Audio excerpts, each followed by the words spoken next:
الحمد لله رب العالمين والصلاة والسلام على سيد المرسلين اما بعد فاعوذ بالله من الشیطان الرجیم بسم اللہ الرحمن الرحیم. مل کر پڑھیں الصلاة والسلام علیک یا رسول اللہ وعلی آلک وصحابک یا حبیب اللہ. حضور اکرم صلی اللہ علیہ وآلہ وسلم کی ازواج مطہرات رضی اللہ تعالی عنہن کے بارے میں معلومات مختصر طور پہ آپ کی خدمت میں پیش کر رہا ہوں. اس میں آگے بڑھتے ہیں. دوسرے نمبر پر آ رہے ہیں حضرت سودا رضی اللہ تعالی عنہا. ان کے والد کا نام زمعہ اور ان کی والدہ کا نام شموس بنت قیس بن عمرو ہے. یہ پہلے اپنے چچازاد بھائی سکران بن عمرو سے بیاہی گئی تھیں. یہ میاں بیوی دونوں ابتدا اسلام میں ہی مسلمان ہو گئے تھے اور ان دونوں نے حبشہ کی ہجرت ثانیہ میں حبشہ کی طرف ہجرت بھی کی تھی. لیکن جب حبشہ سے واپس آ کر یہ دونوں میاں بیوی مکہ مکرمہ میں آئے تو ان کے شوہر سکران بن عمرو رضی اللہ عنہ وفات پا گئے اور یہ بیوہ ہو گئیں. ان کے ایک لڑکا بھی تھا جن کا نام عبد الرحمن تھا. حضرت عبداللہ بن عباس رضی اللہ عنہما کا بیان ہے کہ حضرت سودا رضی اللہ عنہا نے ایک خواب دیکھا کہ حضور صلی اللہ علیہ وسلم پیدل چلتے ہوئے ان کی طرف تشریف لائے اور ان کی گردن پر اپنا مقدس پاؤں رکھ دیا. جب حضرت سودا نے اس خواب کو اپنے شوہر سے بیان کیا تو انہوں نے کہا کہ اگر تیرا خواب سچا ہے تو میں یقیناً عن قریب مر جاؤں گا اور حضور تجھ سے نکاح فرمائیں گے. اس کے بعد دوسری رات میں حضرت سودا نے یہ خواب دیکھا کہ ایک چاند ٹوٹ کر ان کے سینے پر گرا ہے. صبح کو انہوں نے اس خواب کو اپنے شوہر کو پھر سے بیان کیا تو ان کے شوہر نے چونک کر کہا کہ اگر تیرا یہ خواب سچا ہے تو میں بہت جلد انتقال کر جاؤں گا اور تم میرے بعد حضور صلی اللہ علیہ وسلم سے نکاح کرو گی. چنانچہ ایسا ہی ہوا کہ اسی دن حضرت سکران رضی اللہ عنہ بیمار ہوئے اور چند دنوں کے بعد وفات پا گئے. حضور اکرم صلی اللہ علیہ وسلم حضرت خدیجہ کی وفات سے ہر وقت بہت زیادہ مغموم اور اداس رہا کرتے تھے. یہ دیکھ کر حضرت خولہ بنت حکیم رضی اللہ عنہ نے حضور کی خدمت میں یہ درخواست پیش کی کہ یا رسول اللہ آپ سودا سے نکاح فرما لیں تاکہ آپ کا خانہ معیشت آباد ہو جائے اور ایک وفادار اور خدمت گزار بیوی کی صحبت اور رفاقت سے آپ کا غم مٹ جائے. آپ صلی اللہ علیہ وسلم نے ان کی اس مخلصانہ مشورے کو قبول فرما لیا. چنانچہ حضرت خولہ نے حضرت سودا رضی اللہ عنہ کے باپ سے بات چیت کر کے نسبت طے قرار دی اور نکاح ہو گیا اور یہ امہات المومنین کے زمرے میں داخل ہو گئی اور اپنی زندگی پر حضور صلی اللہ علیہ وسلم کی زوجیت سے سرفراز رہیں. یہ بہت ہی فیاض اور سخی تھیں. ایک مرتبہ حضرت حضرت امیر المومنین حضرت عمر رضی اللہ عنہ نے درہموں سے بھرا ہوا ایک تھیلا ان کی خدمت میں بھیجا. آپ نے پوچھا یہ کیا ہے؟ لانے والے نے بتایا کہ یہ درہم ہے. آپ نے فرمایا کہ بھلا درہم کھجوروں کے تھیلے میں بھیجے جاتے ہیں؟ یہ کہا اور اٹھ کر اسی وقت ان تمام درہموں کو مدینہ کے فقراء اور مساکین پر تقسیم کر دیا. حدیث کی مشہور کتابوں میں ان کی روایت کی ہوئی 5 حدیثیں مذکور ہیں جن میں سے ایک بخاری شریف میں بھی ہے. مشہور قول یہ ہے کہ ان کی وفات 54 ہجری میں ہوئی.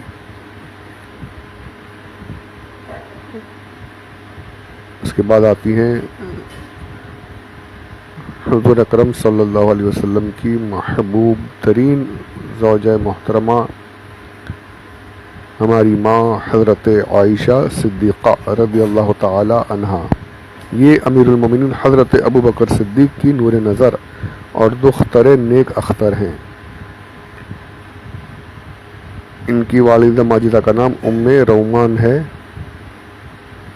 یہ 6 برس کی تھیں جب حضور صلی اللہ علیہ وسلم نے اعلان نبوت کے 10ویں سال ماہ شوال میں ہجرت سے 3 سال قبل ان سے نکاح فرمایا اور شوال 2 ہجری میں مدینہ منورہ کے اندر یہ کاشانہ نبوت میں داخل ہو گئی اور 9 برس تک حضور کی صحبت سے سرفراز رہیں. ازواج مطہرات میں یہی ایک اکیلی ہیں جو کنواری تھیں. سب سے زیادہ بارگاہ نبوت میں محبوب ترین بیوی تھیں۔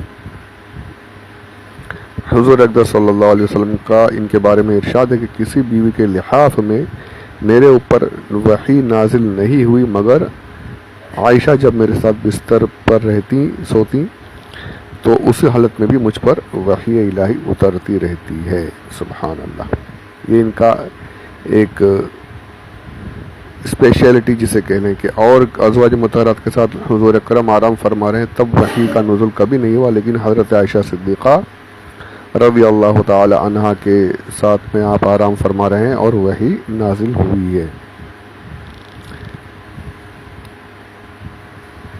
جیسا بھی آپ نے اوپر سنا کہ یہی ایک ہیں جو قوارین تھی۔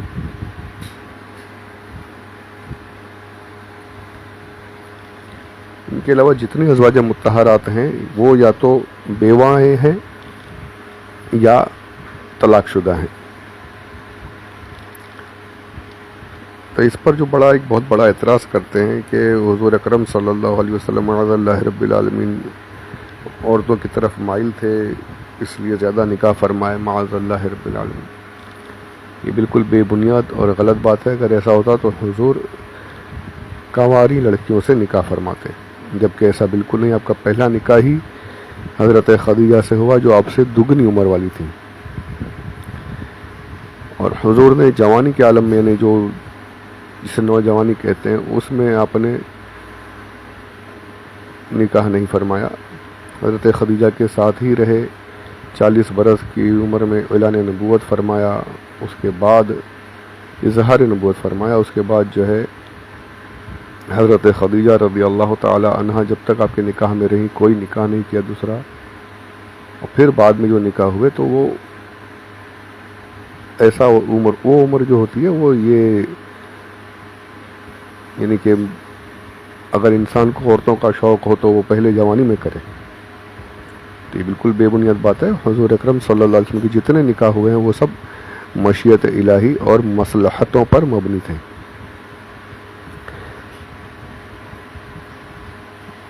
یہ سب غیر مسلموں کے اعتراضات بیکار سے ہوتے ہیں، اور کتنی اس میں ایسی بھی ازواج مطہرات ہیں جو کافی عمر دراز بھی ہیں۔ تو یہ کہنا کہ معاذ اللہ رب العالمین شوق کی وجہ سے، تو یہ بالکل غلط بات ہے۔ ہر ایک کے نکاح میں جو ہے حکمتیں جو آپ پیچھے بھی سن چکے ہیں کچھ ازواج مطہرات کے بارے میں۔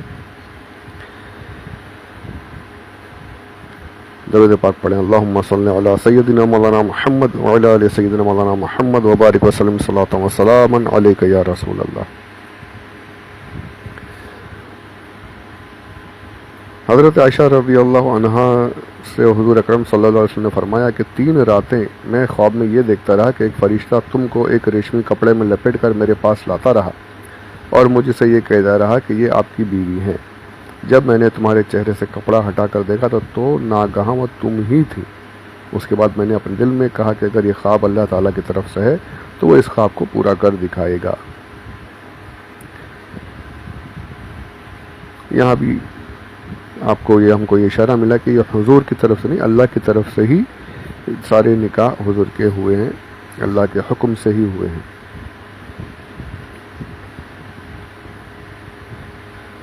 فقہ حدیث کے علوم میں ازواج مطہرات رضی اللہ عنہن کے اندر ان کا درجہ بہت ہی بلند ہے۔ 2210 حدیثیں انہوں نے حضور اکرم سے روایت فرمائی ہیں صلی اللہ علیہ وسلم۔ ان کی روایت کی ہوئی حدیثوں میں سے 174 حدیثیں ایسی ہیں جو بخاری و مسلم کی کتابوں میں بھی ہیں۔ اب سوچیں 2200 حدیثیں، یعنی کتنا یہ سرکار کی باتوں کو دھیان میں رکھتی تھیں اور یاد کر فرما لیتی تھیں اور بیان بھی کرتی تھیں۔ ابن سعد نے حضرت عائشہ سے نقل کیا کہ خود حضرت عائشہ فرمایا کرتی تھیں کہ مجھے تمام ازواج مطہرات پر ایسی 10 فضیلتیں حاصل ہیں جو دوسری ازواج کو حاصل نہیں ہوئی ہیں۔ دیکھیے یہ فخر کی بات ہے جو انہوں نے بتائی ہیں، اسپیشیلٹی جسے کہہ لیجئے۔ تو کیا ہے وہ 10 باتیں؟ نمبر 1، حضور صلی اللہ علیہ وسلم نے میرے سوا کسی دوسری کنواری عورت سے نکاح نہیں فرمایا، خود بھی فرماتی ہیں بے شک۔ ایک یہ ہو گیا۔ دوسرا، میرے سوا ازواج مطہرات میں سے کوئی بھی ایسی نہیں جس کے ماں باپ دونوں مہاجر ہوں. سبحان اللہ. یہ اپنی ایک اور بات بتاتی ہیں کہ حضرت ابوبکر صدیق بھی مہاجر ہیں, ان کی والدہ ماجدہ بھی مہاجر. اس کے علاوہ دوسری تمام ازواج مطہرات کے ماں باپ دونوں مہاجر نہیں ہیں. 3 یہ ہے کہ اللہ نے میری براءت اور پاک دامنی کا بیان آسمان سے قرآن میں نازل فرمایا. سبحان اللہ. یہ آپ نے پیچھے سنا واقعہ افک جو واقعہ جو گزرا, آپ پر تہمت لگی, اس کا بیان کافی طویل میں نے کیا ہے اس کتاب سے, اور آپ کی براءت بھی جو ہے ظاہر ہوئی ہے, قرآن پاک کی آیتیں نازل ہوئی آپ کے حق میں. تو یہ بھی فرمائے کہ میری یہ خاصیت ہے. نمبر 4 کہ نکاح سے پہلے حضرت جبریل نے حضور اکرم صلی اللہ علیہ وسلم کو مجھے ریشمی کپڑے میں لپیٹ کر خواب میں دکھایا, جو بھی میں نے اوپر ذکر کیا. یہ بھی اور کسی زوجہ محترمہ کو یہ خاصیت حاصل نہیں ہے. پھر فرماتی ہیں کہ میں اور حضور صلی اللہ علیہ وسلم ایک ہی برتن میں سے پانی لے کر غسل کیا کرتے تھے. یہ شرف میرے سوا ازواج مطہرات میں سے کسی کو بھی نصیب نہیں ہوا. سبحان اللہ. فرماتی ہیں نمبر 6 کہ حضور اکرم صلی اللہ علیہ وسلم نماز تہجد پڑھتے تھے اور میں آپ کے آگے سوئی رہتی تھی. امہات المومنین میں سے کوئی بھی حضور کی اس کریمانہ محبت سے سرفراز نہیں ہوئی. سبحان اللہ. کتنا بڑا فیض ہے, سرکار کو کتنی محبت کی. حضور تہجد پڑھ رہے ہیں, سامنے آپ آرام فرما رہی ہیں, سو رہی ہیں, حضور آپ کا اتنا خیال رکھتے تھے. 7ویں پہ عرض کرتی ہیں کہ میں حضور صلی اللہ علیہ وسلم کے ساتھ ایک ہی لیاف میں سوتی رہتی تھی اور آپ پر وحی نازل ہوا کرتی تھی. یہ وہ اعزاز خداوندی ہے جو میرے سوا حضور اکرم صلی اللہ علیہ وسلم کسی زوجہ محترمہ کو حاصل نہیں ہوا بے شک. نمبر 8 وفات اقدس کے وقت حضور صلی اللہ علیہ وسلم کو اپنی گود میں لی ہوئے بیٹھی تھی اور آپ کا سر انور میرے سینے اور حلق کے درمیان تھا, اور اسی حالت میں حضور کا وصال ہوا. یہ بھی آپ کی فضیلت ہے, آپ کی شان ہے. تمام ازواج مطہرات کو آپ کے بارے میں پتہ ہی تھا. پیچھے میں نے عرض کیا کہ تمام نے مل کر کہا تھا کہ اب آپ حضرت عائشہ صدیقہ کے حجرے میں ہی قیام فرمائے, تو وہ بھی کہتی کہ حضور نے میری باری کے دن وفات پایا, یعنی وہیں پر آپ کے حجرے میں رہے, اور باری کا دن بھی آپ ہی کا تھا. پھر عرض کرتے ہیں کہ حضور اکرم صلی اللہ علیہ وسلم کی قبر انور خاص میرے گھر میں ہی بنی, آپ کے حجرے میں ہی جو ہے وہ جہاں آج روضہ مطہرہ ہے, روضہ پاک حضور اکرم صلی اللہ علیہ وسلم کا, وہ حضرت عائشہ صدیقہ کا کمرہ تھا, وہ آپ کا حجرہ تھا. تو یہ بھی آپ کو 10 باتیں جو ہیں آپ کی خصوصیت کے ساتھ. ایک اور بھی یعنی وفات کے وقت جو ہے حضور کو مسواک کی حاجت ہوئی, آپ نے پیچھے سنا. تو حضرت عائشہ صدیقہ رضی اللہ تعالی عنہا نے اپنے دانتوں سے مسواک نرم کر کے حضور کو پیش کی, یعنی آخری وقت میں آپ کا لعاب دہن حضور سے ملا. یہ بھی آپ کی فضیلت میں شامل ہے, کئی کتابوں میں لکھا ہوا یہ بھی. تو بہت فضیلت والی ہیں ہماری یہ ماں حضرت عائشہ صدیقہ رضی اللہ تعالی عنہا. حضور پیار سے ان کو حمیرہ پکارا کرتے تھے. تو یہ آج کل جو نام ہم سنتے ہیں بہت جگہوں پر ہے یہ نام, تو یہ آپ ہی کا نام ہے. حمیرہ جہاں ہے تو یہ حضرت عائشہ صدیقہ سے نسبت ہے اس نام کو. عبادت میں بھی آپ کا بہت بلند مرتبہ ہے. آپ کے بھتیجے حضرت قاسم کا بیان ہے کہ عائشہ رضی اللہ تعالی عنہا, حضرت عائشہ بلا ناغہ نماز تہجد پڑھنے کی پابند تھی اور اکثر روزہ دار بھی رہا کرتی تھیں. سخاوت اور صدقات و خیرات کے معاملے میں بھی تمام امہات المومنین میں خاص طور پر بہت ممتاز تھیں.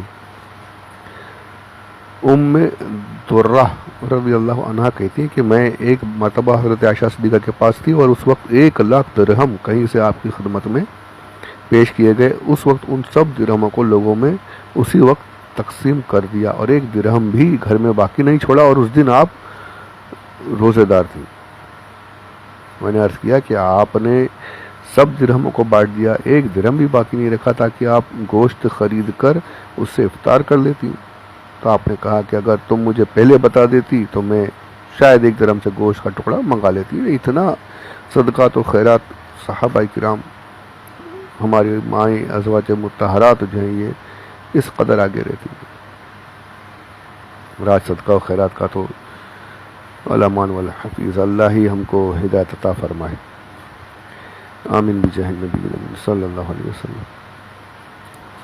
حضرت عروہ بن زبیر جو آپ رضی اللہ عنہ کے بھانجے تھے، ان کا بیان ہے کہ فقہ و حدیث کے علاوہ میں نے حضرت عائشہ صدیقہ سے بڑھ کر کسی کو اشعار عرب کا جاننے والا نہیں پایا۔ وہ دوران گفتگو میں ہر موقع پر کوئی نہ کوئی شعر پڑھ دیا کرتی تھیں جو بہت ہی فٹ رہتا جائے، بر محل ہوا کرتا ہے، یعنی ایک دم برابر جگہ پہ فٹ بیٹھا کرتا تھا، یعنی اشعار کو بھی جانتی تھی، یعنی فصاحت میں بھی آپ بہت بلند مرتبہ تھی۔ شعر جاننا کوئی معمولی بات نہیں، اور عرب کے تو اتنے اشعار ہیں، پیچھے کہیں عرض کیا کہ آج بھی پڑھے جاتے ہیں، وہ آج بھی پڑھائے جاتے ہیں۔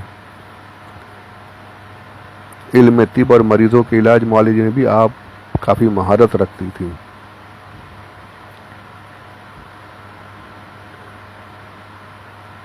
انہوں نے ہی ایک مرتبہ اپنی خالہ سے، یعنی اپنی خالہ سے عرض کی کہ مجھے آپ کے علم حدیث و فقہ پر کوئی تعجب نہیں، کیونکہ آپ نے رسول اللہ صلی اللہ علیہ وسلم کی زوجیت اور صحبت کا شرف حاصل کیا، آپ حضور کی سب سے محبوبہ ترین زوجہ ہیں۔ اس طرح مجھے اس پر کوئی تعجب نہیں اور حیرانی نہیں کہ آپ کو اس قدر زیادہ عرب کے اشعار اور کیوں اور کس طرح یاد ہو گئی، اس پر مجھے حیرانی ہے، اس لیے کہ میں جانتا ہوں کہ آپ حضرت ابوبکر صدیق کی نور نظر ہیں، اور وہ اشعار عرب کے بہت بڑے حافظ و ماہر تھے، یعنی فقہ و حدیث میں حضور کا ساتھ ملا، تو اس پر بھی مجھے حیرانی نہیں، آپ کو آنا ہی چاہیے تھا۔ اشعار عرب حضرت آپ کے والد ماجد ابوبکر صدیق جو وہ اشعار کے بڑے ماہر ہیں، یاد رکھنے والے ہیں، تو ان سے آپ کو وہ مل گیا، اس پر بھی حیرانی نہیں۔